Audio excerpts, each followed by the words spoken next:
వాళ్ళు పాపం చేసి చచ్చినా వాళ్ళ పాప ఫలం మాత్రం బ్రతికే ఉంది. ఆ దోష శిక్ష మేము అనుభవిస్తున్నామని ఆ పిల్లలు ఏడుస్తున్నారు.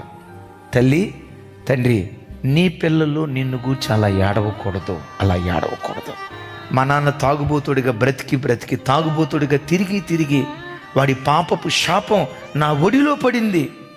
నీ కొడుకు నీ కూతురు ఆ మాట అనకూడదు. మా అమ్మకు ఒక ప్రార్థనా జీవితం లేదు. ఎప్పుడు సీరియళ్ళు, సినిమాలు, లోకమే మా అమ్మతో ఉండేది. మా అమ్మ భక్తిహీనత నా జీవితంలో శాపంగా మారిపోయింది అని నీ కడుపును పుట్టిన పిల్లలు ఆ మాట నిన్ను గూర్చి అనకూడదు. వాళ్ళు ఏమన్నాలో తెలుసా? మా అమ్మ కన్నీటి ప్రార్థన పర్రాలయ్యా. మా అమ్మ కన్నీటి ప్రార్థనే నా తల మీద ఆశీర్వాదాన్ని కొమ్మరించిందయ్యా.